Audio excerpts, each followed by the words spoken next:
Warning! This episode contains foul language and discussions about child abuse, assault, pedophilia, and religion. We might push a few buttons.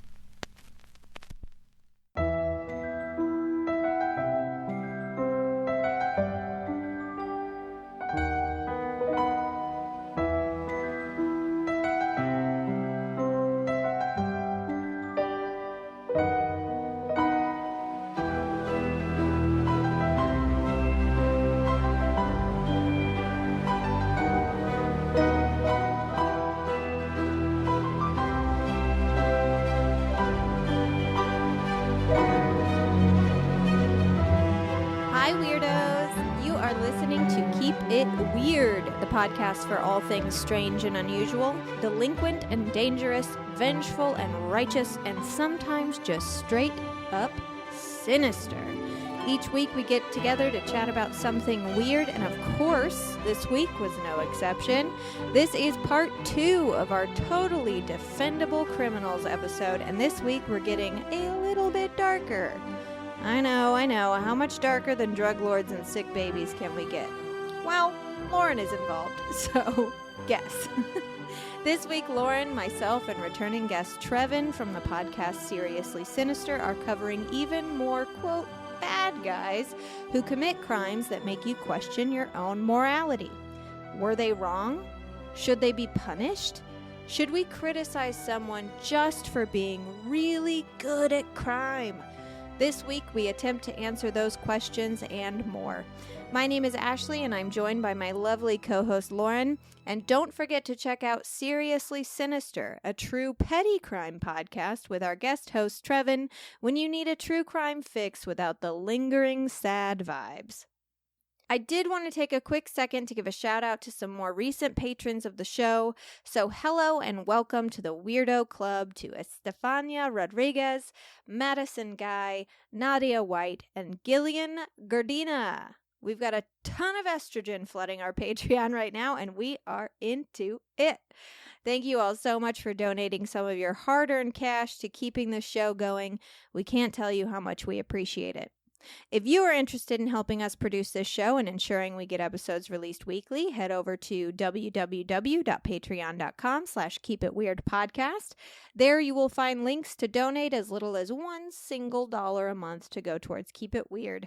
We offer perks as well that include shoutouts on the show, discounts on merchandise, a monthly newsletter full of even more weird stuff, and 2 full-length bonus episodes every month from the whole team. Myself, Lauren, Julia, Amy, and Handsome Joe.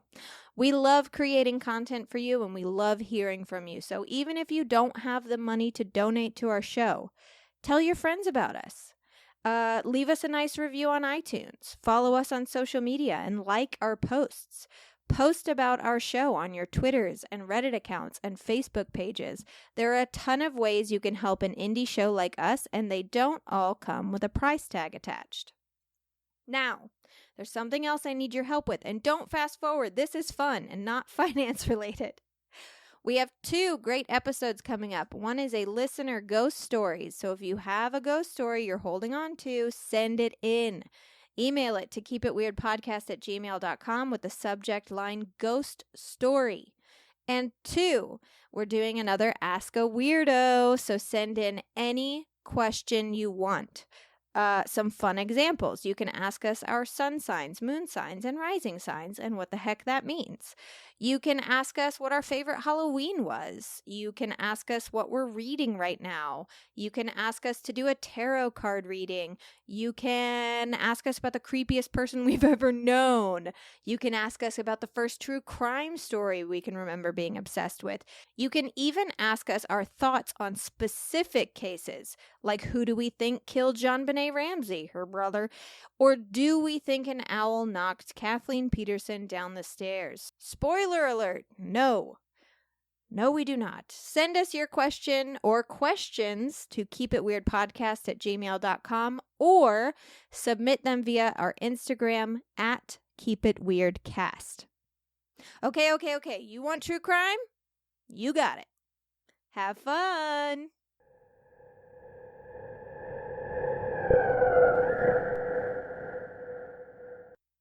right, Lauren, what do you have for us today? I love how it's not even like, Lauren, what do you have? It's like, okay, I'm ready. Yeah. Ashley is already exhausted by me because she knows I brought something dark. And I did. Nobody is surprised. I wanted to add darker for this episode. Trevin, I'm so sorry. You do such a wonderful comedy podcast, but welcome to Lauren's Dark Corner. It happens a lot, and here we are. I'm ready. But this man's story is extremely controversial, and I think it opens the door to a good discussion as far as, these crimes that question our morality and what we are willing to forgive and root for. So, we as usual will have a warning at the beginning of our episode, but I also wanted to just add an additional little trigger warning. This story does involve the subject of child abuse. I am not going into graphic detail. Do not worry about that, but there is mention of it.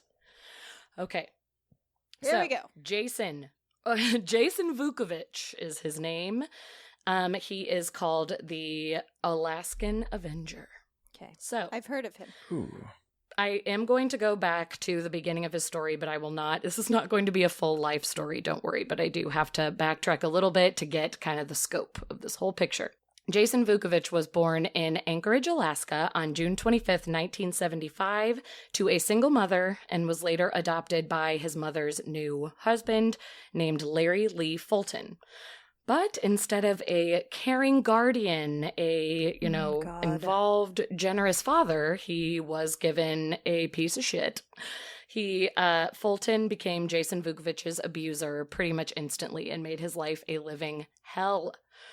Both of the parents were dedicated Christians and had the family in every church service available 2 to 3 times a week per church. Like, they were in church multiple times a day, just so religious. And Vulkovich was later quoted as saying in the Anchorage Daily News, he said, "So you can imagine the horror and confusion I experienced when this man who adopted me began using late-night prayer sessions to molest me." He was very confused. He was very sad. It's like he had, this exterior, we love church, we love the Lord, all of this. And that's what was going on behind closed doors. So in addition to sexual abuse, Fulton was using violence against Vulkovich. He beat the child with pieces of wood and leather belts. And the abuse was happening to both Jason and his brother throughout their childhood. And it makes you wonder, No. Do people like that? Do people like his father really believe in what they're doing? Like, really, they go to church and they really believe in God and they really believe in forgiveness and they really believe in the whole spiel. And then they do this, or is it just a front? I always wonder that too. Oh, that is the ultimate question. And what's worse? Yeah. Again, a really good question. And I wonder that every single time when you hear about these horrible, heinous acts that happen by people of the church and, dedicated clergy members, priests, bishop, any of it, anybody who's involved, It's like, yeah, was this just a front? Are you truly a liar who enjoyed violence behind the scenes? Or did you think you were on some sort of mission for God and this was your answer? It's fascinating, but... Yeah, and even the people that just do it to make a bunch of money, or the people that profit off of people, it's like, are you doing this as a business front, or do you really not really have the self-awareness of yourself, and you're just making the money and thinking the Lord just wants you to be rich? Yeah, that I always think that about Joel Osteen and stuff, where it's like, are you a con man? Or do you actually go to bed at night and go God wants me to have all this stuff? Right. I don't know. And it's not like he'd say. Yeah. He won't admit it. Yeah, we'll never know. Yeah. Oh, gosh. It's frustrating. It's hella convenient for you, though. Super convenient, either way. Yeah, you're really killing it. Yes, it's awful. All right, tell me more about this son of a bitch. Yeah, I know. So the father was at one point charged with second-degree abuse of a minor in 1989. Oh. But, huge but, he served no prison time. And according to Jason Vulkovich, no one ever even came to check on the family afterwards. They were just like, here's your charge, slap on the wrist. He learned his lesson. Yeah, he was punished. Goodbye. Complete garbage. sent back to the home. So the abuse continued until Vulkovich was 16 years old, at which point he and his brother finally escaped and ran away. Still underage, Jason Vulkovich moved to Washington State. He had no ID, no money to his name, 16-year-old kid, so he turned to thievery to survive and became quite well known with the local cops. He was doing whatever he could, sleeping wherever he could, like just trying to make it through. So he collected quite a rap sheet over in Washington, and Vulkovich has later admitted that his descent into this crime came from, I mean, first of all, just survival and trying to run away from that, but need. Also the self-hatred he had that started during his childhood abuse. He thought of himself as completely useless to the world, and that basically he was a throwaway person. So what did anything matter anymore? So he is like completely mentally, emotionally destroyed at this point, which is, it's just so sad. That is why any child who experiences abuse, you're just like, I really hope you can find your way out through therapy and rehabilitation. And some people do, and it's wonderful, but you just, you feel for these people. I can't even imagine it. So he's just living this life of crime, trying to survive. So at least he's so happy that he is away from this horrible man. Vulkovich gets a criminal record that spans across Washington and Oregon to Idaho, Montana, and California. He's just kind of moving along, going wherever he can, escaping authorities at any moment, just, again, surviving. And then around 2008, he does finally move back to Alaska. He's back in the hometown. And there, it just continues. He racks up a number of criminal charges, including theft, possession of a controlled substance, and the assault of his then-wife, which Vulkovich denies ever happened. And I only throw that in to say that most of his crimes did not directly hurt someone in his life that he, like, generally cared about. Now, I'm going to get to slightly more violent things in a little, but, that will be a conversation. Course, but yes, to people that he cared about in his life, that wasn't common. So I did think that point was interesting, that his wife came forward and said she was assaulted and abused, but he still to this day denies it ever happened, and it is the only crime that he still is denying to this day. So that's just an interesting thing. He's admitted to everything else, but so then good to note. In 2016, Vulkovich's untreated childhood trauma, unfortunately, came to a boiling point. Not a huge surprise. And he realized it was time to go beyond the small crimes, and he needed to do something bigger, something meaningful. So he began to read through the sex offender registry of Alaska and decided he was going to get his own brand of justice. So I'm in so far. In June 2016, Jason Vulkovich sought out 3 men who were listed in the Alaskan Sex Offender Registry for crimes related to children. He had a notebook filled with the names and addresses of sex offenders that he had found on the public index, and Vulkovich targeted the homes of Charles Albee, Andre Barbosa, and Wesley Demarest from his list. These men had caught his eye as being the most disgusting, most disturbing of the men on the list. Again, I'm not going to go into why, but he pinned them. So Vulkovich knocked on Charles Albee's door first on the morning of June 24th, 2016. He pushed the 68-year-old inside of his home immediately when he opened the door, ordered him to sit on his bed, and Vulkovich slapped Albee across the face several times as hard as he could and told him he had found his address and that he knew exactly what he had done. Then Vulkovich just kind of like shoved him, left him, robbed him of a few expensive items and left. Mm-hmm. So this was a smaller one. It was sort of like a warm-up to see how it felt, but he wanted to go push this guy around. Then 2 days later, Vulkovich uses the same method to enter Andre Barbosa's home. This time, however, he appeared at 4 a.m. and brought 2 female accomplices. He had some friends who wanted to come along. So Vulkovich threatened the 25-year-old registered pedophile with a hammer and told him, again, to sit down on the bed, to listen to him, and he punched him in the face repeatedly before warning him that he had the ability to bash his dome in. He did not. He just threatened him, robbed him. One of the women was filming the entire thing, and on the film that later came out in the police report, he was saying, "I'm here to collect what you owe, Barbosa." is what he kept saying over and over. So one of the women was filming, and then Vulkovich and the other woman started collecting everything around his house, including the man's truck sitting in his driveway, and they drove off.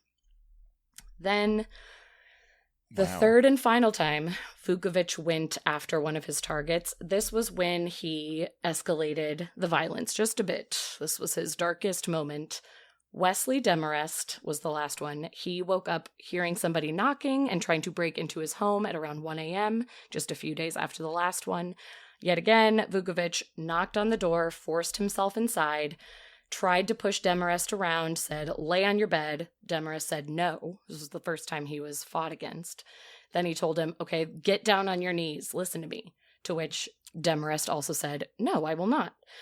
Then Vulkovich said, "I am an avenging angel. I'm going to mete out justice for the people you have hurt." And he hit Demarest in the face with his fist, followed by the hammer as hard as he could, knocking him to the floor. Vulkovich then, while he was unconscious, he stole an assortment of items, including a laptop, and then fled the scene. And later, waking up in his own blood, Demarest called the police, and it didn't take long for authorities to find their suspect, as Vulkovich was sitting like a block away in his Honda Civic with the hammer, the stolen goods, and the notebook containing the names of the 3 victims. So he was found pretty much instantly. He was arrested on the spot and later charged with 18 counts of assault, robbery, burglary, and theft. He initially, this surprised me, pled not guilty because he usually owned up to what he had done, but he opted to make a deal with the prosecution instead. He pled guilty to first-degree attempted assault and a consolidated count of first-degree robbery. So in exchange, prosecutors dismissed over a dozen additional charges. Wow. Like, this guy, again, had a large list at this point. And so this led to his final sentence in 2018 of 28 years in prison with 5 years suspended and then another 5 on probation. So he was serving his time in prison, and at one point he wrote a letter to the Anchorage Daily News where he clarified on his motivations and his regrets, which everybody was wanting to hear because there was this weird controversial thing of people kind of cheering for him and wanting to hear like what was going on. Kind of being like, do we really need to charge this guy exactly with anything? Yes. So one little memorable segment that I wanted to read from the letter that he wrote to the Anchorage Daily News says, "I thought back to my experience as a child, and I took matters into my own hands. I assaulted 3 pedophiles. If you have already lost your youth, like me, due to a child abuser, please do not throw away your present and your future by committing acts of violence." So you're hearing that he is like, he's saying why he did it and like the anger that was coming out because of his own abuse, but he is repenting for what he did, saying like, I took it too far. I shouldn't have done this. I shouldn't have hurt these people, which I found Well, the cool interesting. thing about being in prison is that you'll get mental health help.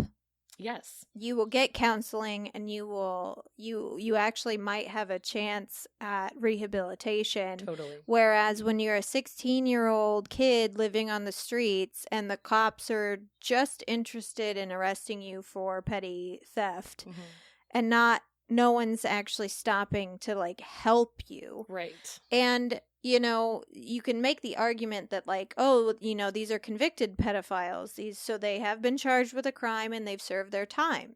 But to him, he lived with a convicted pedophile, someone who was charged and got no punishment. Right. And honestly, his life probably got 10 times worse in the home because the reason he was charged is probably because it was reported. Exactly. I guarantee his life got worse after his father 1,000%. or stepfather, adopted father, was charged. Yep. And it's really hard to tell someone like that who went through what they went through that these guys got what was coming to them before he got there. Right.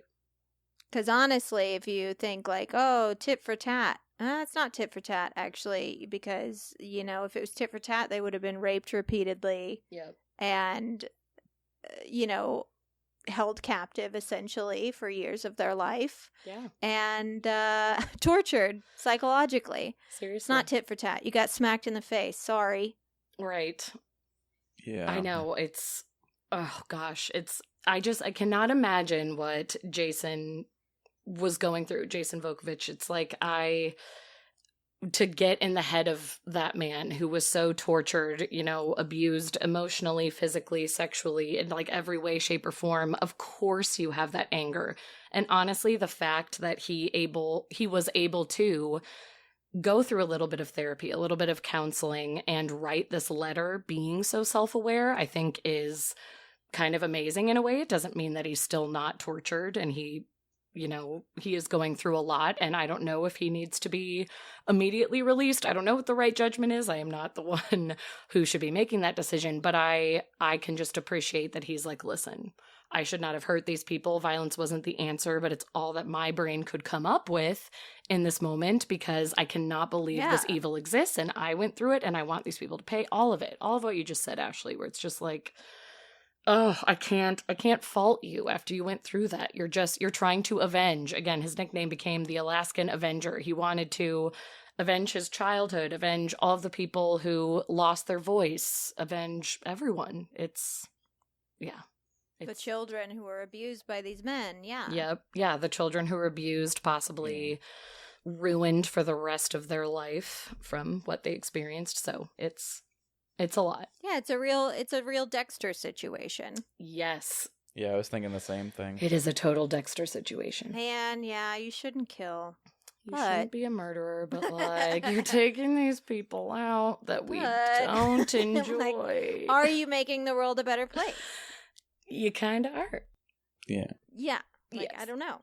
I know. Okay. It's hard to say. I do like that he did his research and made sure they were like pedophile. Yeah. Yes. When you first said sex offenders, I was like, oh no, I hope it's not like people who got arrested for streaking or something. Or peeing on the street. Peeing in a public area. I always think of the people who get caught peeing in public. Yeah. Where it's like you get put on the sex offender list in some occasions and it's like they were just drunk and taking a whiz.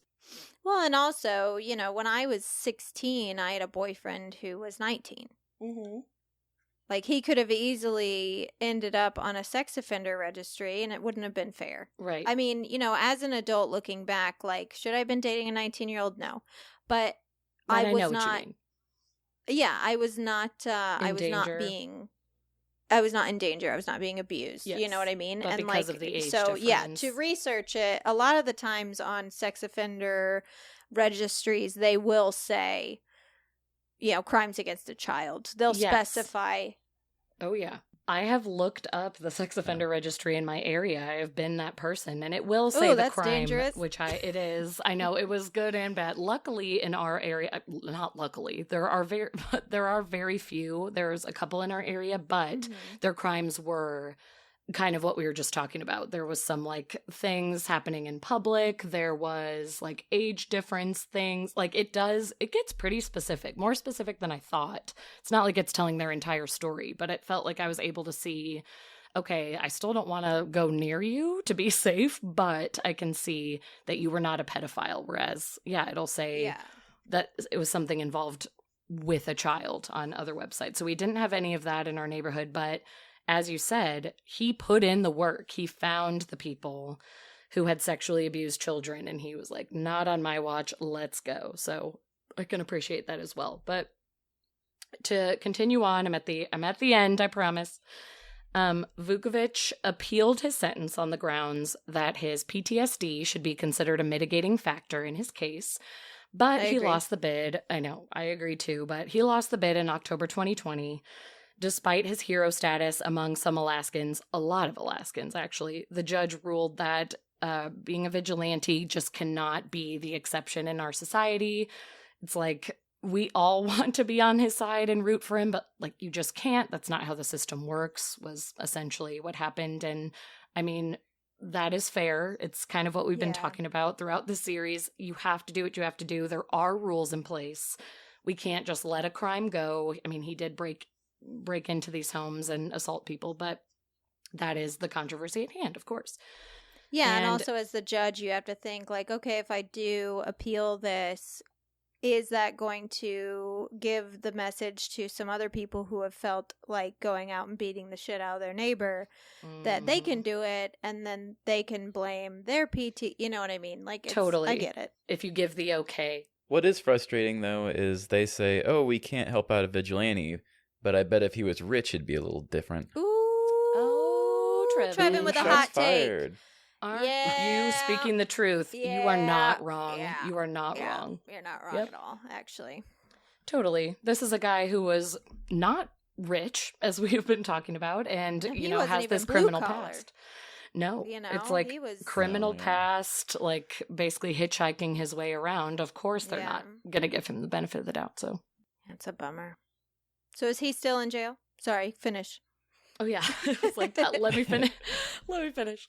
Vukovich's final victim, Wesley Demarest, as we mentioned before, has publicly expressed his relief that Vukovich is behind bars, saying, Oh, of shut course, no surprise, he would prefer if Vukovich wasn't walking around while he is still alive. Shut up, whatever. Now 70 years old, Demarest struggles to form coherent sentences, and he has also lost his job in the wake of the traumatic brain injury he sustained from the hammer. That brief encounter destroyed his entire life, and this may be my hot take, but, like, I don't feel bad in the slightest that his life I know was you ruined. didn't tell us because we're not that kind of show, but, like, do you know what Demarest did? I didn't look it up because I was Okay. nervous. I really struggle with things with children now. I've Of told you course. this before. Yeah. So I mean, I did before. We all think it's disgusting, but even in a new way, being a mom, I can't even read about it now. I could barely read about that, like, Disneyland story with the child that we almost covered, but didn't. It was like, I couldn't do it. So I couldn't read about it, but I know that Demarest was one of the worst in Jason Vukovich's opinion, so I can only imagine, and that's why I'm sort of just like, I am not that sad that your entire life was destroyed, and I don't know what else to say about that. But Vukovich's attorney, Ember Tilton, meanwhile shares the view of thousands who have pledged their support for his client, Jason Vukovich, on several online petition sites pleading for his release because to them, to the attorney and to all of these people, the cycle of violence and trauma is unlikely to end by keeping victims turned criminals in jail. And True. Tilton, the attorney, also believes that Vukovich has been punished enough by what he has experienced through his life and the guilt and regret that he is feeling currently. That is very obvious to everyone around him and through the letters he's written. So it's like I totally see that side and people fighting for him and, you know, seeing him as a hero. And even Jason himself he's urging others who've been victims of childhood sexual abuse to seek their inner peace and reject vigilante justice. He speaks out against that. As I said, he is repenting for what he has done. But I like some of his words, continuing from the excerpt of the letter that he wrote that I talked about earlier. He says, I began my life sentence many, many years ago. It was handed down to me by an ignorant, hateful, poor substitute for a father. I now face losing most of the rest of my life due to a decision to lash out at people like him. To all those who have suffered like I have, love yourself and those around you. This is truly the only way forward. So I like that. Set again. him I like free. the self-awareness. Set him free. Him free. Set him Yeah. free. Listen, set him free. I don't care. I know I'm that. I on mean, his that was side. going to kind of be my question as I finished. Like, what are your feelings on Jason and his crimes? Because I know I went just dark. I know this feel- is heavier, but where are you at? Like you said, I think he's been punished enough. He's had a hard enough life as it is. And you look at other cases of assault or rape or child molestation or whatever, and you look at the bullshit fucking sentences those people get. Mm-hmm. Yeah. I just find it's an imbalance. And I know our system is super imbalanced, and I know that there's a lot of faults, and you know, you can't fix all of them. But honestly, yeah, you can. You really can. Like, it's not that fucking hard. Yeah. To me, it's not hard. It's not a hard decision. I understand the pressure the judge was under to totally. make I do that not fault the judge. decision. Mhm. But at the same time, like, it's time. Like, he needs to be, I mean, that's what prison's for, is rehabilitation. Exactly. And it seems like he's getting it. And I do think he could be released. And like, keep him on parole. Keep your close eye on him. I am totally a fan of that. Like, you need to be checking in with him. He could because of what he's been through, there could be an outburst at any time. You know, he needs to be going to regular therapy. He probably needs to be on medication, whatever. But I don't think he needs to be in prison. Like, he has served his time, or at least most of it, I think, if I'm doing the math correctly. And it's like he's very self-aware. He knows what he has done is wrong and that he shouldn't have made these decisions. But at the same time, like, for what he's been through, yes, he has been punished enough. I just feel like he could have done a lot worse to these guys. A lot worse. The fact that it didn't end in murder, I'm like, good control on you, sir. Because especially if he was reading about like horrific crimes done by these people, I don't know how you have the control. Because again, anytime I hear of somebody hurting a child, I'm like, I want to light your house on fire. I'm like, I think you deserve to live a life of hell if you're willing to do that to a child. So I think he showed restraint, to be honest, but that's just me. I think he did too, especially since in his past, his father figure, he was arrested. He probably doesn't have a whole lot of a belief in the system anyway. Mm-hmm. So it felt like something he had to do. So it's really good that he didn't just go trying to, like, you know, mark people off his list. Totally. Yeah. I agree. And one other thing I was kind of thinking is, when you share his words from that letter, he does seem pretty remorseful, that I almost wonder if, I know everybody else, like all the other people are like, hey, set him free and whatnot, but I wonder how much he really believes that he should be free. If he really realizes that what he did was wrong, I feel like he's like, you know, I'd like to leave, but if you tell me no, yeah, I probably deserve it too. You know, I don't think he's got that entitledness of saying I shouldn't be here. I 100% agree. That was why I made it important to say that it's like the attorney and the people signing these petitions are fighting for him to get out, but he is not. Like, he's actually staying like kind of humble, sitting in his cell, saying like, hey, if you're like me, if you're reading this letter and you've experienced this, like, don't do what I did. It's not helping anybody. You think it's going to help you in some way and it doesn't, and you're just going to end up sitting in a prison cell when you could be fixing your life and moving forward. You know, it's like, love yourself, love those around you. That's how you move forward. I thought that was so good. Yeah. Well, there's that saying that hating someone is like drinking poison and hoping the other person dies. Yes. And unfortunately, I think it's the same when you are abused, where you have so much hate inside of you for your abuser. Mm-hmm. And you want so bad to take it out on them. But when it comes down to it, even the people who have, you know, been able to do that, whether it's killing them or beating them or whatever, they've all said, I didn't feel better afterwards. Right. Yep. Mm-hmm. That pain and that hate was still there. It didn't take any of that away. I thought it would. I thought it was the answer, and it didn't. And I still have it, because what needs to be healed is yourself. As much as you think that harm to the other person is going to bring that, it's all on you and fixing yourself. And it seems like he's doing that now. And I do still hope that there will be some kind of early release and, you know, some sort of chance for him. But I totally agree with you, Trevin. I think he has like accepted where he's at. And if he has to stay in prison, he's okay with that. He's at peace with that. 'Cause he's like, I did this. I made that decision. I did a bad thing. It wasn't the right thing to do. Please don't follow my lead, but this is where I'm at. And I do think he's kind of accepted it. But man, I do not have sympathy for pedophiles. That was why I picked that story, is it's like I'm going to root for Jason as somebody who experienced it himself and went after these people, because true monsters, I can't understand them at all. So far, I'm 3 for 3. Rooting for the criminal. I know. It happens. Well, let's see if we can keep the streak going. Trevin, you're up. And please lighten it up for us. We need it. We need it. I will definitely lighten it up. This is one that is actually from one of my episodes. So good. Promotion. It is in fact a petty crime. So I'm covering this story, and it was actually on my episode 28 titled A Parent's Guide to Butts and Misdemeanors. Perfect. The other credit I have to give, sorry, really quick, to Seriously Sinister, when we were shouting you out in our first part and, you know, talking about your sound quality, all of that, I the other thing to shout out is you always have amazing episode titles. Title game strong. You need to be recognized for that. You do good work. Oh, thank you. Yeah, I like to be catching, and I love wordplay. Yes.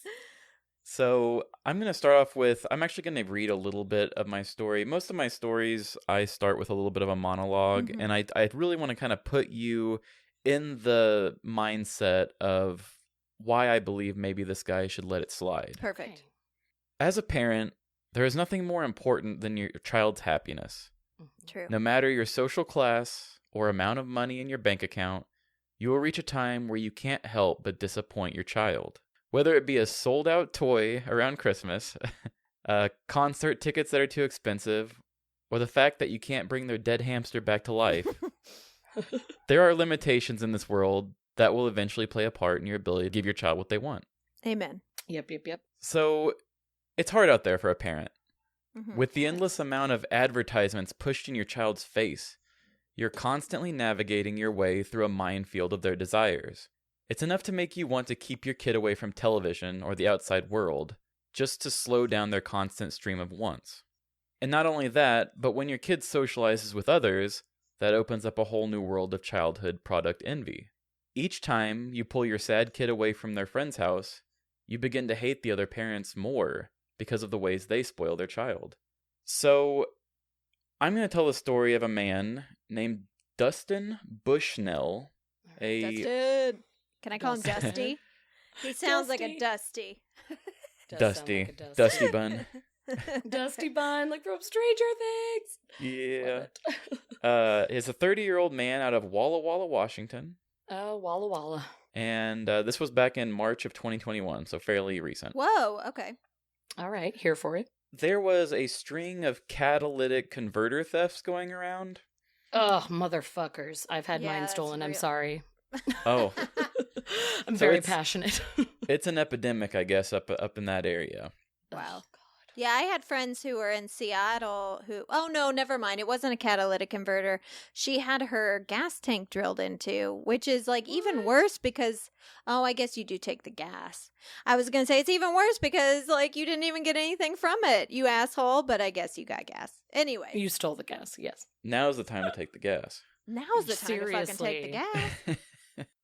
So they were actually investigating and had a lot of different places they were looking for these catalytic converters, and they decided somehow they got a lead, I have no idea how, to check out Dustin's trailer.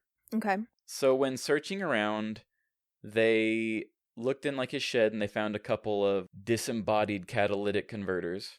Oh, Dusty. Dusty. They decided to look through his house to see if there were more. Well, they went into his child's bedroom, and they found a 400-pound slide connected to their child's bunk bed. Stop it. Okay. And so... Where's it from? There was actually a missing slide from the town's park. Oh. For the last, 4 months, they were looking for it. Oh my God. The guy had actually pulled his truck up to it, took a saw, and cut it directly off of the ladder of the slide. Yes, he did. Yes, Set him free. He did. Set yeah, him free. I was like, yes. And he somehow got it into his small trailer, and he painted it a different color, thinking that was gonna make people not think anything of it. Not think it was the big missing slide from the town. I mean, yeah, sure. And he actually stuck it or attached it with whatever way to his child's bunk bed, so every morning he can get up and go down the slide. Oh, Dad of the Year. Seriously, that's some blank check shit right there. Oh my God! Yes, it is. So he was arrested for the catalytic converter and also the slide. Dang it. I will say that he had his punishment for the slide. I do not know his punishment of the catalytic converters, but he was sentenced to 4 days in jail, and he had to pay a fine of $250. All right, that's fair. That is fair. And I can deal with that. I just think that we should let it slide. Trevin. Did he get to keep the slide? No, the Parks and Rec department came and took it back and put it back in. Leslie, the... nope, Oh, come you on. bitch. Yep. Like, Ron Swanson and Leslie need to let this one go. Leslie would do it for her triplets, I'm just saying. There's nothing a father wouldn't do for his son. Yep. Right. He was just trying to be a good dad. It's the conclusion. Like, he was just being a dad, and I support that. I get the punishment he got was actually, like, That's pretty fair, actually. You know? Yeah, it's like, that's fair. I can get along with it. I am sad he didn't get to keep the slide, though. I can't lie. Like, I hoped that they would see the setup and be like, this is badass. This is dope. And in the pictures, it's pretty nice. It looks really? pretty well It looks done. good? It doesn't look like something that he built in his The arresting trailer. detective actually took a picture on it. Oh my god. Of course he did. Okay, I kind of love that he was like, let's have a little fun while we're taking these photos. I just feel like that the slide in the park needed an upgrade anyway. Like, take this opportunity to put in a new slide. And also, pretty impressive that he was able to steal a slide. Very impressive. You know what I mean? It seems like he I did don't it by think I himself. could. Yeah. 400 pounds. 400 pounds. Did it say, maybe you said this and I like blacked out because I was just in amazement. Did he do it in the night or in the day? Nobody knows. I think he did it in the night. I would It's assume just he so did it at night. impressive. Like Yeah. middle of the night movement. I mean, I would assume too, but I didn't know if it was like after hours. No one's really at the park at like 4 p.m. That is amazing. 4 p.m. Yeah. All right. So is that 5 we've gone over now? 4? No, Four, yeah. 5. 5. We're 5 for 5. I've got a very short one. And Bring it. pretty sure we're going to be 6 for 6. So, Lauren especially, you're going to get this one. Donald Oh, I love Chip Pugh. Excuse We're me. Oh, I know this one. We're going to Oh. call him Chip. In I already love the 2016, name. Chip failed to appear in court on a DUI charge, which, like, don't drink and jive, okay? Chip's not Yeah. perfect. Right. Also, it kind of looks like maybe he was suspected of arson and vandalism. So, we get it, all right? Everyone has faults. He's done some things. We But all police- have skeletons. We all have skeletons in our closet. We all have imperfections that we'd like to change. It's all But right, police Chip. officers of Lima, Ohio shared his mugshot on their Facebook page to be like, hey, help us find this guy. He didn't show up to court. He's in big trouble. Well, Donald felt like they used a really bad picture. In fact, he was quoted as saying, man, they just did me wrong. They put a picture out that made me look like I was a Thundercat or James Brown on the run. I can't have that. So he texted the police a more flattering selfie saying, here's a better photo. That one is terrible. I cannot. Obviously, this new photo was used, and it helped police find and arrest him in Florida. But honestly, though, here's my thing. If I'm wanted for a crime and you use a photo, like, let's just say you use a photo someone else took of me, because no one can take a good photo of you except yourself. I will your absolutely angles. turn myself in just to be like, I do not look like that, okay? I'm beautiful. Right. I'm looking up his This cannot photos right be now because the I had to get it. representation of me. Oh His man, name's yes. Donald Chip Pugh. But in all seriousness, this guy was kind of a piece of shit. He'd been in trouble before for like domestic violence, breaking and entering, disorderly conduct. Like, we're not huge Donald stans, but in this case, I do think his actions with the mugshot are valid. Okay, so is the question, do we support Donald or do we support this photo being sent? Like, because I have different Do we support answers. his actions in this The particular actions. case? Yes, we Yes, support absolutely. the actions because Listen. again, I have typed in, I am on Google. I am looking at it, that photo with the sunglasses dare and giving they? us like blue steel. Yes, you made him look like a fool in the first one. He doesn't look like that. Give him the sunglasses. You know when like you and your friends take like 20 pictures and they post the one where you're like, what The am I even worst. doing? Yep. How is my face smushed? Like, what did you do to this photo? And immediately you're like, we obviously aren't friends. Yep. They This don't is love an me. act of terrorism. You did that on purpose. You did this on purpose. I don't They know if were it was to make yourself jealous. look good. Like, this is cruel and unusual punishment. And I just feel like there are so many good pictures of me, and I'm sure there are so many great pictures of Donald Chip Pugh.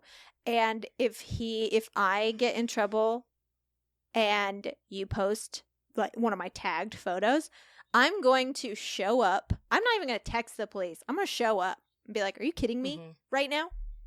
Are you joking? That's what you're going to go with? I didn't look like that. I don't look like that. captured me. You blasting I'm this all over totally on his Facebook with side. my name above it. How could you? No. He looks real special in that first picture. And the one that he submitted, he looks real good. The sunglasses, like, it's giving Top Gun. Like, we're here for it. Listen, I'm on his side on this one. I'm not on his I am on side his side. for the Other egregious crimes he's committed, including the DUI and possible assault. But Yeah. how dare Trevin. they? I'm on his side too. I actually did cover this in one of my episodes as well. Did you? Yes. I love that Yeah. you had this on your episode. Were you kind of the same? Like, give him the good photo? So my ending line for that story was, "It may have cost him his dignity and a bit of intelligence that people believed he had, but at least he didn't go down in history books as an uggo." Uggo! The term uggo is just perfect in every guys. situation. We did it. 6 for I 6. love that. 6 for 6. Support 6 for him in his 6. actions. We really did. We found 6 people that we can't agree with the punishments for their crimes. Can't do it. Also, I just have to give like one last plug where I totally agree with Donald Chip Pugh as a person. I did a test and now I like kind of want to post the photos for our listeners, or I'll just text them to the two of you that we can just enjoy. But I was at a birthday party out in Joshua Tree last year where like the whole weekend was centered around like, girls, bring an outfit because we're going to do an epic desert photo shoot. And we were taking all these pictures. And as you guys know, after a group photo is taken, there's always somebody or a couple of people that gather around and are like, it's good, we're good, nobody's blinking, nobody's doing anything, we look beautiful, let's go. So I turned to one of my friends who hates group photos as much as I do, and I was like, I'm going to make a horrid face. And I want to see if we still get the "it's perfect, let's go," post it to Instagram. Oh. You want to see if there's a Judas in the group. Exactly. So I crossed my eyeballs and I looked like an insane person. And when the phone was handed over to, it was the birthday girl. So like, I can't like fully blame her. She was looking at herself. can. Birthday girl's got to look good, but I can. She looked at it and she actually looked like she was taking her time with it. Like a couple seconds went by. It wasn't super brief. And she said, "Everyone looks amazing, posting it immediately." And I didn't even say anything initially. I just turned to the friend that I had told and we giggled about it. And then later in the night after she had posted it, I was like, will you zoom take in? one more quick fucking look at this picture, please? I was like, will you zoom in on me? And then she like crumbled to the ground laughing when she saw it. And she was like, guilty. What I loved is she took ownership immediately. She was like, guilty. I didn't look at a fucking other soul except for myself because it's my birthday. And I was like, I at least appreciate your honesty. She's like, it's my birthday. I looked at myself. I looked good and I was done. And I was like, okay, listen, you're a queen and you did look perfect. Good for you, but just wanted you to be caught in the act. And it was just one of my favorite moments I had to share. I love that. I could never do that with Amanda because she is a photographer, and anytime you take a picture, she's like, "Give me that." She takes the phone and then she just zooms in, zooms out, zooms in, zooms out into like every piece and part of the picture. It's like, She yeah, that'll work. overanalyzes. Oh yeah. Mhm. That's why we love photographers, though. That's how it should be. Don't Why you only need a look at one photographer in the point. group. I know. We love that. Mhm. As your point person. Speaking of Amanda, I feel like we didn't get to say this in the first. So she is a new mama. Like, you're a co-host also, to be clear. Trevin's co-host, Amanda. New mama. Yeah, she is. I just got done with my month-ish without her, and I had Oh. guest host the whole time, and it was a little everything that you're used to with your co-host bouncing things off from each other. It's so much different trying to make that work with Oh, a totally. different person every week. Yeah, I get that. I would have never completely. guessed. Yeah, the dynamic changes, and also, like, I just feel, when Lauren and I do an episode, just the two of us, I can almost feel when she's about to chime in. I can feel when it's weird. You do have a weird connection with them where you can almost like feel it before it even happens. And as soon as you add another person, or as soon as you do it with another person, you're like, oh no, the feeling's gone. Right. And I'm going through this changed. tunnel without a light. Like, I have I no know. flashlight. Oh Yes. no. You really Yeah. do come to know your partner. So I'm sure that was a challenge, but also so sweet that you did that while she took a little Yeah. break to adjust. Oh yeah, she needed it, and I was pushing her. I was running her ragged already while she was pregnant, trying to catch up. So she needed the break, and she had a little girl named Winnie, and she's a cute little sorry. baby. I love that name. Sorry for my intense reaction. So cute.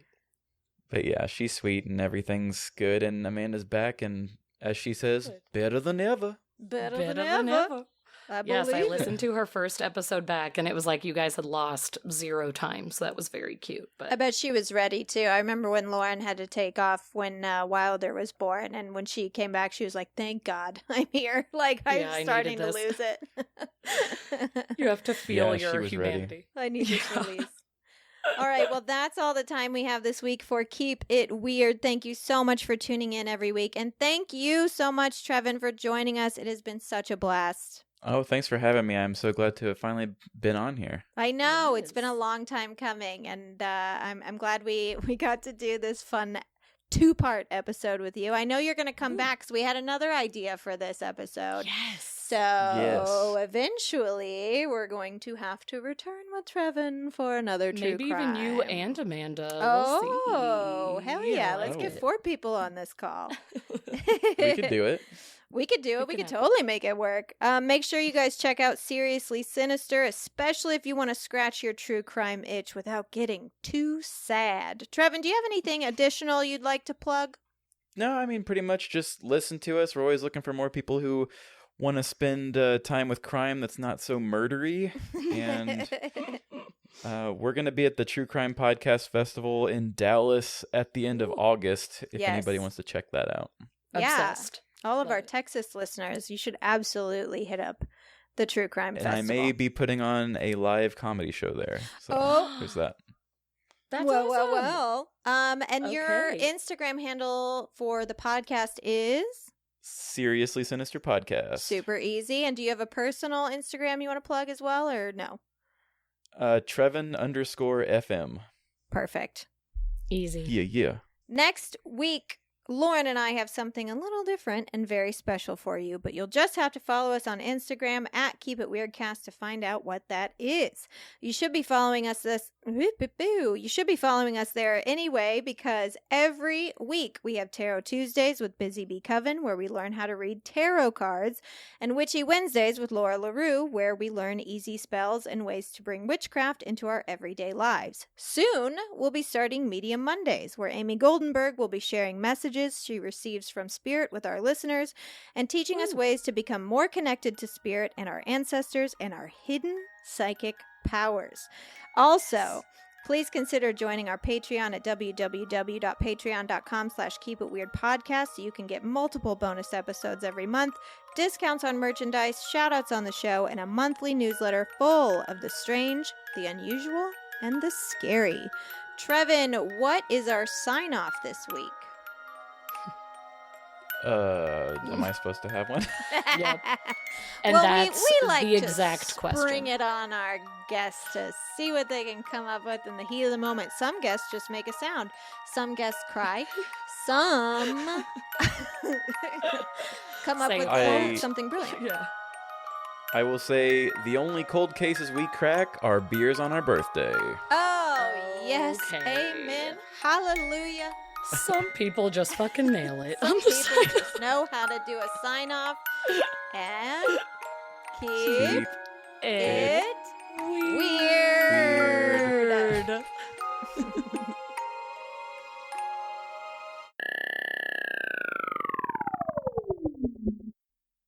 Ba, ba, ba.